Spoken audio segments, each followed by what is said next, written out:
Video. तो शुभम की family में शुभम, शुभम के डैड, शुभम की मम्मी और शुभम का भाई जिसका नाम होता है वैभव, ये 4 लोग रहते थे। शुभम और वैभव दोनों 10th क्लास में होते थे। शुभम और वैभव ये रहते तो दिल्ली में थे, बट जो इनका गांव था वो उत्तराखंड में था। और इस बार ये सब उत्तराखंड जाने वाले थे क्योंकि इनके एक कज़न थे जिनकी शादी होने वाली थी और सब बहुत ज़्यादा एक्साइटेड थे। शुभम और वैभव करीबन 4-5 साल बाद उत्तराखंड जा रहे थे। हर बार किसी न किसी वजह से ये नहीं जा पा रहे थे, बट इस बार सब ने पक्का किया था कि ठीक है इस बार हम पक्का जाएंगे। और मतलब तैयारियां ज़ोरों शोरों से चालू थी। शुभम वैभव ने बहुत सारी शॉपिंग करी थी, उनकी मॉम उनके डैड सब ने शॉपिंग करी थी। सब भाई बहनों ने मिलकर बहुत सारी प्लानिंग करी थी कि शादी में ऐसा करेंगे वैसा करेंगे, ऐसा डांस ये वो बहुत कुछ मतलब चल रहा था। और सब बहुत ज़्यादा एक्साइटेड थे, इसलिए नहीं कि शादी है, बट उससे ज़्यादा एक्साइटेड इसलिए थे कि गेट टुगेदर हो रहा है। सारे भाई सारी बहनें दूर दूर से सब आ रहे हैं और सब एक फंक्शन के लिए उन 4-5 दिनों के लिए मिलकर रहेंगे। तो अब एक्साइटमेंट अपने पीक लेवल पर थी। शुभम, वैभव और उनके मॉम डैड चारों अब निकल पड़ते हैं उत्तराखंड के लिए। करीबन 10 से 11 घंटे का सफ़र होता है। उसके बाद वो अपने गांव में पहुंच जाते हैं। जब शुभम और वैभव पहुंचते हैं तो वहाँ पे देखते हैं कि एक अलग ही माहौल है। मतलब लग ही नहीं रहा कि वो उनका गांव है। पूरा गांव सजा पड़ा है हर जगह। मतलब वो होती है ना एक वो पॉजिटिव वाइब्स होती है, एक खुशियों का जो माहौल होता है वो हो रहा होता है। शुभम और वैभव वहाँ जाते हैं, सारे भाइयों बहनों के साथ अपने मतलब मिलजुल के बिजी हो जाते हैं। मॉम डैड वहीं अपनी अपनी सहेलियों से, अपनी अपनी बहनों सबसे मिल रहे होते हैं। तो शुभम और वैभव अपने भाइयों के साथ इतने बिजी हो जाते हैं कि उन्हें पता ही नहीं चलता कि कब कहाँ क्या चल रहा है। वो बस हर जगह खेल रहे हैं। सुबह से रात तक वो बस अपनी धुन में है। सब काम कर रहे होते हैं, वो छुपके से यहाँ से जाते हैं और खाना चालू कर देते हैं। एक तो इन दोनों को भूख बहुत ज़्यादा लगती थी कि जब भी थोड़ा सा भी काम करते थे यहाँ वहाँ जाते थे, जो भी पड़ा हुआ मिल गया खा लेते थे और फिर बोलते थे हमने तो नहीं खाया, किसने खाया, हमने नहीं खाया। ये इनकी आदत थी, आदत बोलो या मस्ती, ये इन्हें बड़ा मज़ा आता था करने में। अब धीरे धीरे और सारे आने लग जाते हैं, गेस्ट, सारे कज़न्स सब कुछ आने लग जाते हैं। और रात तक शुभम वैभव के साथ करीबन इनके 10 से 12 भाई बहन होते हैं। इन सब का एक ग्रुप बन जाता है। ये सब आपस में बैठते थे रात को और रात को करते थे भूतों की बातें।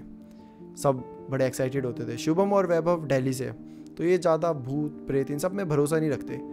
तो जब भी कोई अपना इंसिडेंट सुनाता था या कोई भी ऐसा कि हमने सुना है यहाँ पे ऐसा होता है, वहाँ पे ऐसा होता है, शुभम और वैभव उसे बस मजाक में लेते थे कि ऐसा कुछ हो सकता है क्या, ऐसा कुछ हो ही नहीं सकता। कुछ भी नहीं है ऐसा। जिससे सुनकर बाकी सब भी मतलब जो बाकी भाई बहन होते हैं वो भी कुछ लोग इरिटेट हो जाते हैं। क्या है कि मानते ही नहीं, हमारे साथ हुआ है, हमें पता है, तुम मानते ही नहीं हो। कुछ लोग हंसते हैं कि इन बेचारों को सही में रियलिटी नहीं पता कि क्या होता है क्या नहीं। आई होप कि तुम्हें ना ही पता चले, क्योंकि यहाँ पे जो भी होता है वो बहुत ज़्यादा डरावना होता है। कुछ भाई लोगों ने ये सब बोलते थे, सबके मिक्स्ड रिएक्शंस थे। शुभम और वैभव ऐसे करते करते 2 दिन बिता देते हैं और अब चालू होता है मेन शादी के फंक्शंस। तो जो पहला दिन होता है वो होता है हल्दी का। सब बड़े एक्साइटेड होते हैं।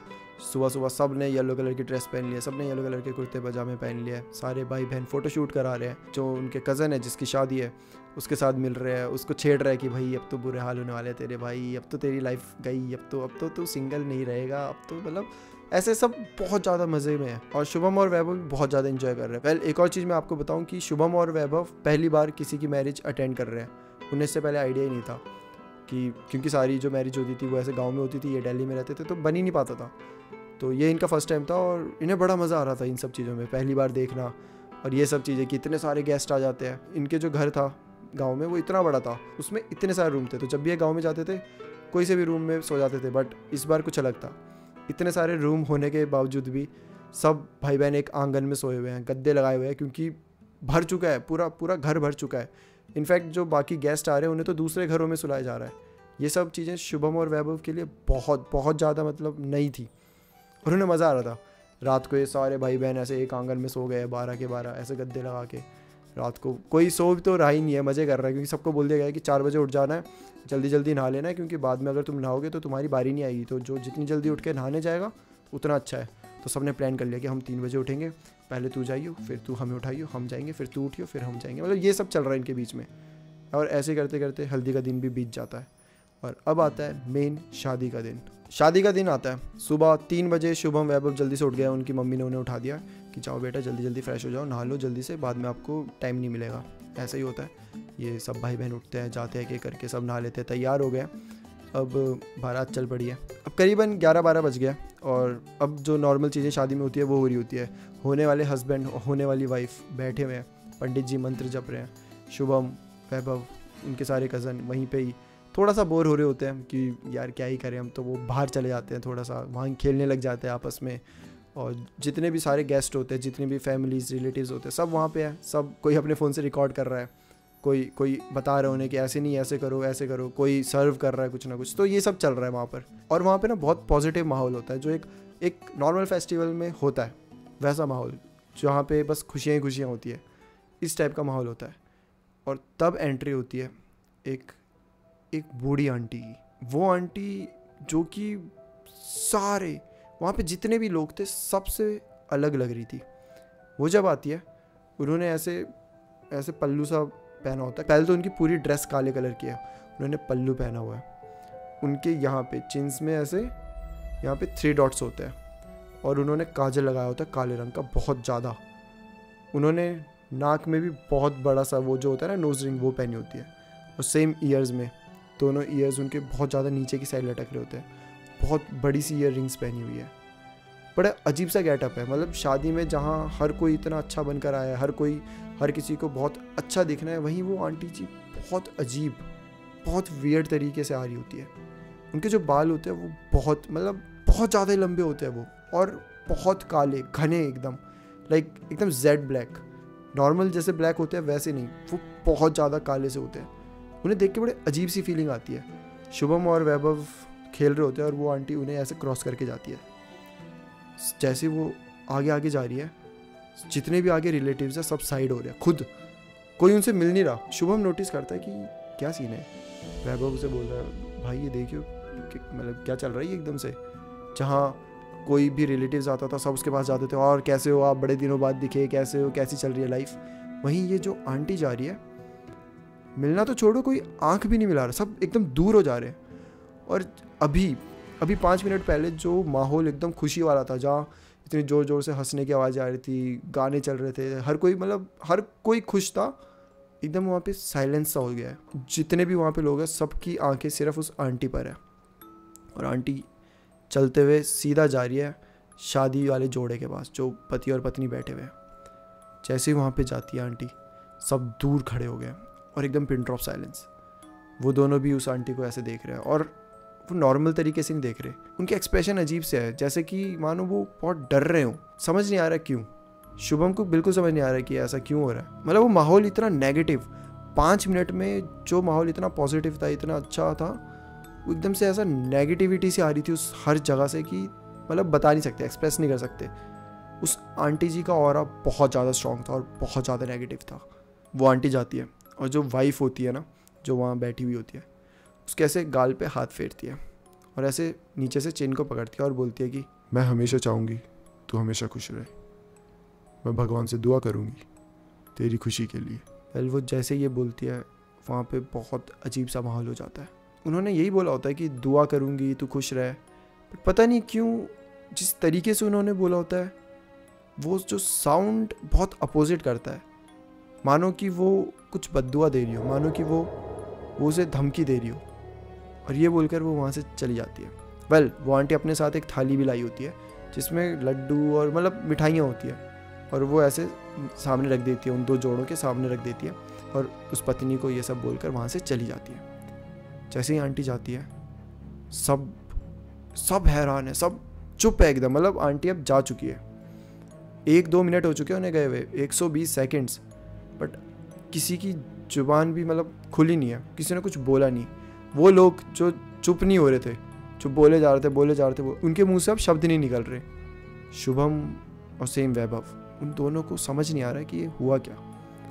5 मिनट में ये माहौल ऐसा कैसे बदल गया। वेल थोड़ी देर जैसे जैसे टाइम बीतता है, सब नॉर्मल होता है, सब फिर बातें करना चालू करते हैं, सब बोलते हैं कि सब कुछ ठीक है। पंडित जी बोलते हैं कि डरने की कोई बात नहीं है, सब कुछ ठीक है, हमने प्रोटेक्शन के लिए जो भी पहले करना था वो सब कर लिया था। शुभम और वैभव को समझ नहीं आता प्रोटेक्शन के लिए करना था मतलब। पंडित जी ने ये भी पूछा था जो लड़की थी कि तुमने अपने पैर में वो धागा बांधा है ना, ये सब। बोलती है हाँ मैंने सब कुछ बांधा हुआ है। ये चीज़ें शुभम और वैभव के लिए बड़ी नई थी कि समझ नहीं आ रहा कि ये क्या बात कर रहे हैं। वेल इन सब चीज़ों में ज़्यादा ना घुसते हुए वो वापस अपने भाई बहनों के साथ खेलना चालू कर देते हैं और फिर से वहीं थोड़ा सा पॉजिटिव माहौल होने लगता है। फिर सब बातें करने लगते हैं ऐसे, फिर सब फ़ोटोज़ खींचने लगते हैं, आपस में खुश है सब, और वहीं ये सारे कज़न्स आपस में खेलने लग जाते हैं। आधा घंटा हुआ होगा इन सबको खेलते हुए कि तभी जो वैभव होता है ना, उसको भूख लगती है। अब वैभव क्या करता है, वो छुपके से जाता है किसी को बिना बताए और ना एक लड्डू खा लेता है और शुभम उसे देख लेता है। शुभम बोलता है हाँ बेटे अकेले अकेले खा रहा है ना, देख लिया, मैं देख लिया। वह बोलता है यार प्लीज़ बताइए मत, प्लीज़ बताइए मत, मज़ा करेंगे, हम बोलेंगे पता नहीं किसने खाया, पता नहीं किसने खाया। और शुभम बोलता है ठीक है नहीं बताऊँगा, कोई बात नहीं। अच्छा, जो वो लड्डू खाया होता है वो और कहीं नहीं बल्कि वो थाली से खाया होता है, जो थाली आंटी जी ने दी होती है, और वो थाली को अलग ही रखा होता है। मतलब सारी मिठाइयाँ इस साइड है तो वो थाली अलग से कहीं दूर रखी हुई है। बट पता नहीं वैभव क्यों उस साइड जाता है, वो शायद उस साइड छुप रहा होगा, क्या होगा, बट उसके सामने सबसे पहले वही थाली आती है और वो उधर से लड्डू खा लेता है। ठीक है, लड्डू वड्डू खाते हैं, फिर ये वापस आ जाता है कि अपना वापस खेलने लग जाते हैं। ऐसे खेलते खेलते दिन बीत जाता है, शादी हो जाती है। सबके लिए बहुत ज़्यादा टायरिंग डे होता है, पूरे दिन खेल लिया, अब रात को आ गए हैं, खाना वाना खा के अब फिर से सब सो रहे हैं, वापस से उसी तरीके से सो रहे होते हैं। सारे भाई बहनों ने गद्दा बिछा लिया है, अपना सो रहे हैं, और जितने भी बड़े लोग थे वो कहीं और सो रहे हैं। सब अपनी मम्मी बहनों के साथ सोई हुई है, पापा जी, बाकी जितने भी मम्मी के बहन मतलब जो मासी जी इन सब के हस्बैंड हैं उनके साथ है, तो सब अपनी तरीके से सो रहे हैं। करीबन आधी रात हो जाती है कि अचानक से वैभव खांसने लग जाता है। वैभव को खांसी होती है, पहले नॉर्मल हो रही होती है, खांस रहा है, एक बार, दो बार, तीन बार, चुप ही नहीं होता। हम 2-3 भाई बहन उठते हैं, हम उसके लिए पानी लेकर आते हैं। तो मैं जल्दी से जाता हूँ, मतलब शुभम जल्दी से जाता है और पानी की पूरी जग होता है उसमें पूरा पानी लेकर आता है, वैभव को देता है कि वैभव ये पी ले, तू ठीक हो जाएगा। वैभव खांसे जा रहा है। उसकी खांसी सुन के जो बाकी भाई बहन है वो भी उठ गए। हम 12 के 12 भाई बहन उठे हुए हैं और वैभव को बोल रहे हैं कि पानी पीना तभी ठीक होगा, तू क्या कर रहा है। और वो इतने कॉन्टीन्यूसली खांस रहा है कि उससे पानी ऐसे जैसे पीने लग रहा है, खांसी आ रही है वो गिर जा रहा है, खांसी आ रही है गिर जा रहा है, वो पी नहीं पा रहा पानी। थोड़े टाइम बाद वैभव पानी पीता है। वो पानी को ऐसे जैसे वो सिप लेता है और जैसे वो पानी गले के नीचे उतरता है, वैभव बहुत ज़ोर से चिल्लाता है, बहुत ज़ोर से, इतनी ज़ोर से कि पापा जो वहाँ पे सबके साथ सो रहे होते हैं, मम्मी जो अपनी बहनों के साथ सो रही होती है, नाना नानी सब उठ के आ जाते हैं कि भाई क्या हो गया। सब आके देखते हैं कि वैभव बहुत ज़ोर से चिल्ला रहा है। इतनी मतलब वो अजीब सा चिल्ला रहा है, वो मुँह भी नहीं खोल रहा, वो उसने ऐसे मुँह बंद कर दिया इस टाइप से, और वो बहुत ज़ोर से चिल्ला रहा है। सब बोल रहे क्या हुआ बोलेगा, वो मुंह खोल ही नहीं पा रहा। वैभव अब रोने लग गया है, वो उसकी आंखों से आंसू आ रहे हैं और वो ऐसे गला पकड़ रहा है और वो बहुत जोर से चिल्ला रहा है, लेकिन मुंह नहीं खोल पा रहा, मतलब अंदर ही अंदर चिल्ला रहा है, सबको दिख रहा है। तब एकदम से मम्मी आती है और उसके ऐसे पेट में मारने लग जाती है। जैसे मारती है वैभव को एकदम से फिर से खांसी आती है, उसके मुँह से थोड़ा सा ब्लड निकलता है।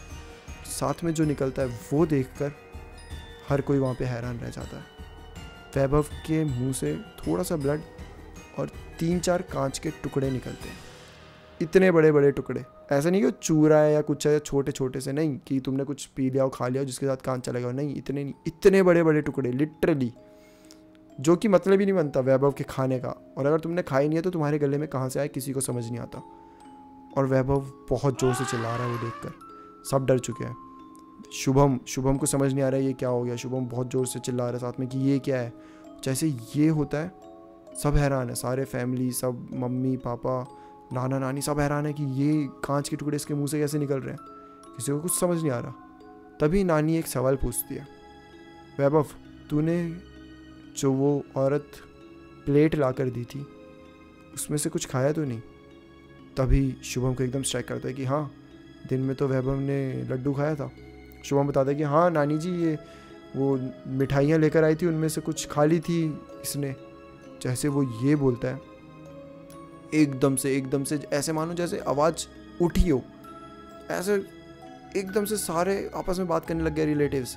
कोई चिल्ला रहा है, कोई बोल रहा है ये इसने क्या कर दिया, कोई एक दूसरे को ब्लेम कर रहा है कि तुमने वो रखी क्यों थी, तुमने वो फेंकी क्यों नहीं। कोई बोल रहा है, मतलब सब एकदम से एक दूसरे को ब्लेम कर रहे हैं, कुछ चिल्ला, मतलब हाइपर टेंशन जो होती है ना वो वहाँ पे क्रिएट हो चुकी थी। जैसे सबने सुना था कि इसने वो खा लिया, किसी को कुछ समझ नहीं आ रहा था ये क्या हुआ।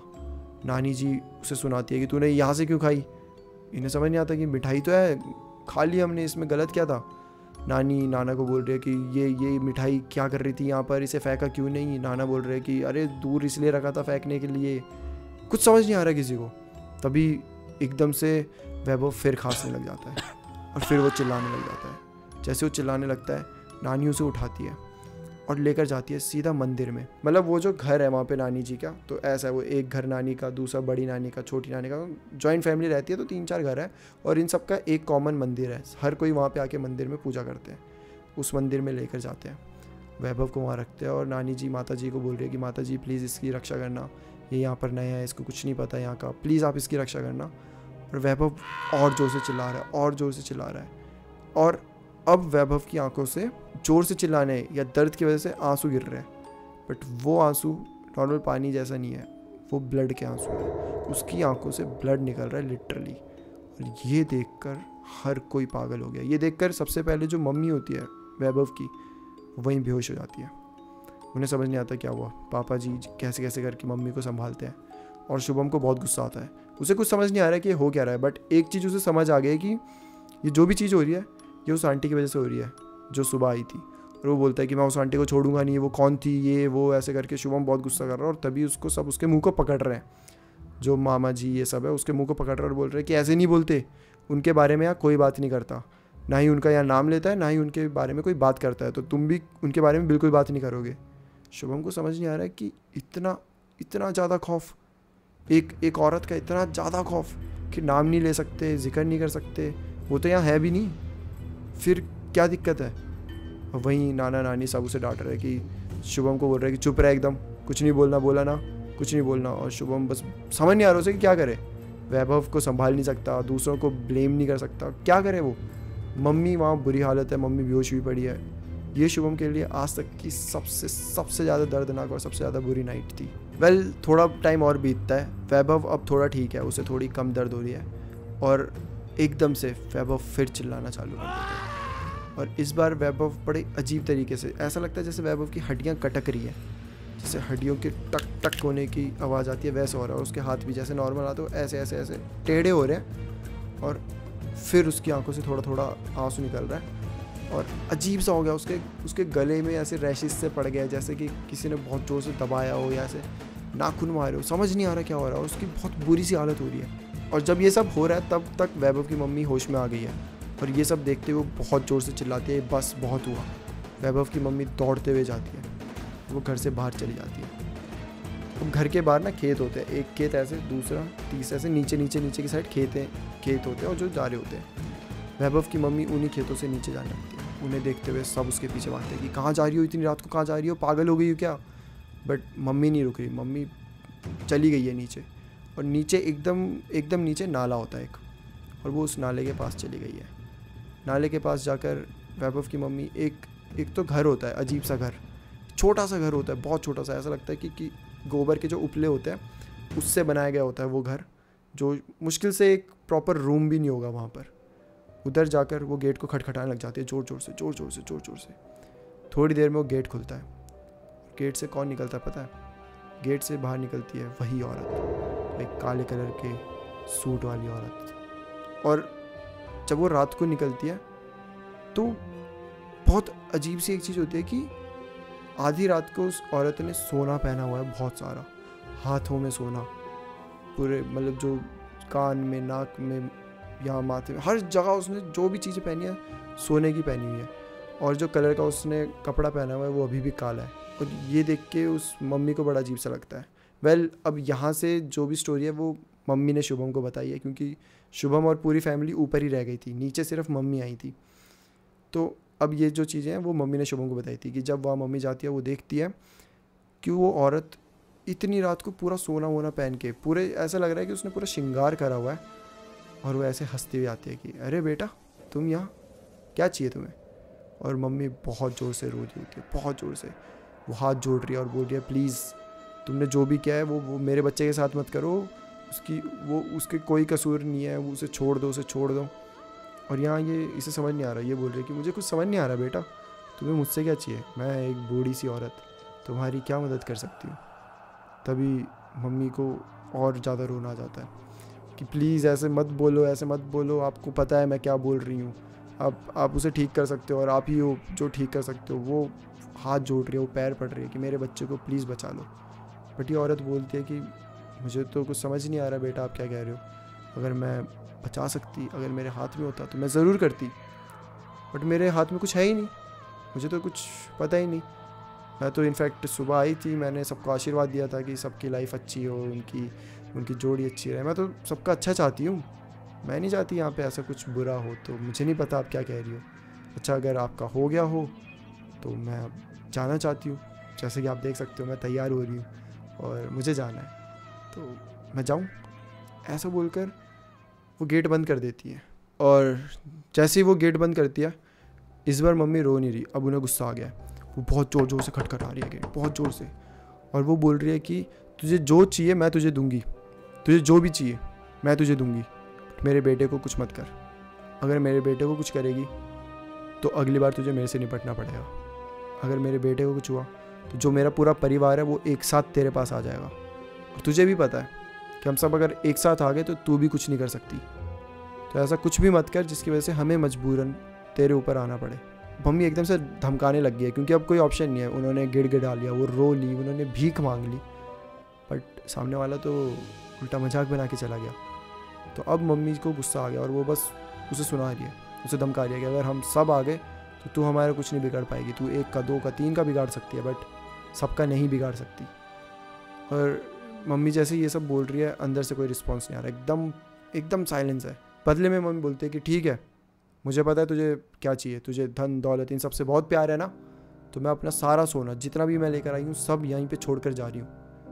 मैं चाहती हूँ तू वो सब ले ले, तो अपने पास रख ले वो सब, और चाहिए तो तू और भी बता दियो, बट बदले में तुझे मेरे बच्चे को छोड़ना पड़ेगा। और ये मैं तुझसे पूछ नहीं रही हूँ, ये मैं तुझे बता रही हूँ, क्योंकि अभी तो मैं सोना देने को तैयार हूँ, बट अगर मेरे बच्चे को कुछ भी हो गया तो मेरा पूरा परिवार तेरे पास आएगा। और इतने तमीज़ से हम बात नहीं करेंगे तब। वो बहुत अच्छे से उसे सुना कर जाती है, और जितना भी सोना उन्होंने पहना होता है सब उतार के वहाँ चली जाती है, और जाते हुए बोलती है कि देख, मैंने अपना वादा निभा लिया है, तेरी बारी है वादा निभाने की। और ये बोलकर वो वापस घर पे आ जाती है। जब वो घर पे आती है, सब पूछते हैं क्या हुआ, तू ठीक है ना, क्या हुआ, कहाँ चली गई थी, किसी को समझ नहीं आता। तब वो बताती है कि मैं उस बुढ़िया के वहाँ गई थी। जैसे वो बोलते हैं नाना नानी एकदम पागल हो जाते हैं कि तू वहाँ क्यों गई थी, तुझे वहाँ जाने की क्या ज़रूरत है, देख नहीं रही बच्चे की क्या हाल है। और तब मम्मी बताती है कि हमें डरने की ज़रूरत नहीं है।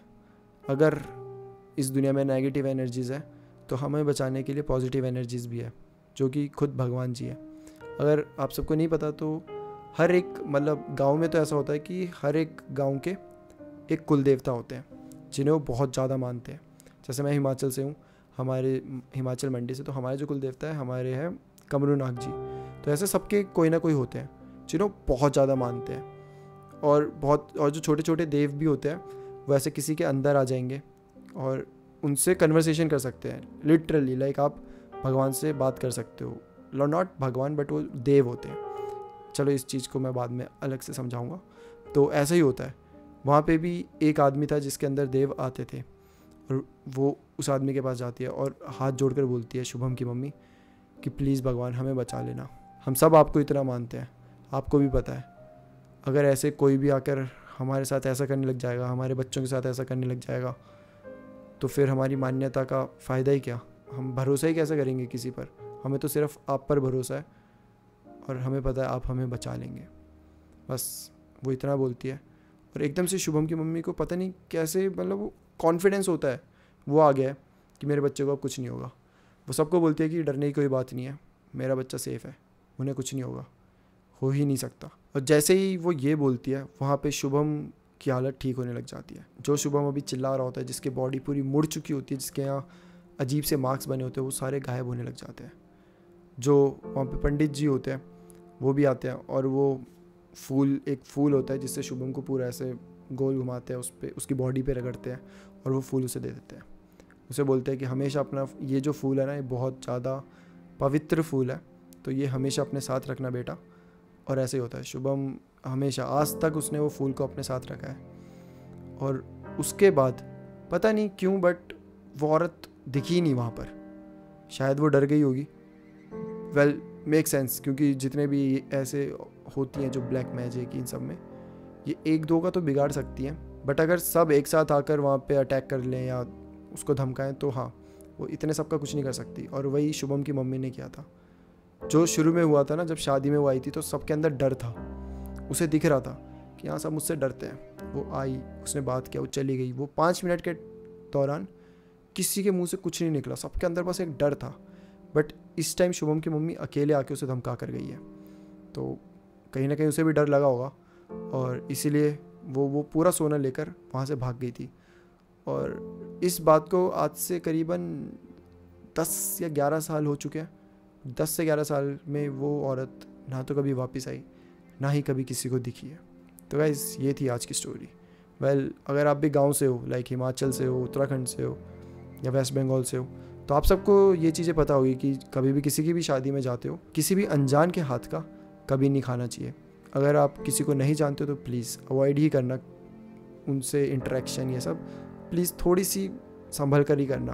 क्योंकि ऐसा कहा जाता है कि जो शादी के टाइम में मैजिक करा जाता है वो थोड़ा ज़्यादा पावरफुल होता है। स्पेशली जो दुल्हन या दूल्हा इन पे किया जाता है वो बहुत पावरफुल होता है शादी के टाइम पर किया गया मैजिक। और वो मतलब उतारना या उससे छुटकारा पाना थोड़ा क्या बहुत ज़्यादा मुश्किल होता है। तो आई होप कि आपको इस वीडियो से भी कुछ सीखने को मिला हो। एंड वन मोर थिंग कि भगवान जी सबकी रक्षा करते हैं, तो ऐसा कभी भी कुछ भी हो जाए तो डरना नहीं है, अपने भगवान जी को याद करना है, वो हमेशा तुम्हारी रक्षा करेंगे। So that's it for today guys. I hope कि आपको ये वीडियो अच्छी लगी हो, और अगर अच्छी लगी है तो अपने दोस्तों के साथ ज़रूर शेयर करना। सो फिर मिलते हैं हम किसी और टॉपिक के साथ, तब तक के लिए bye bye and take care.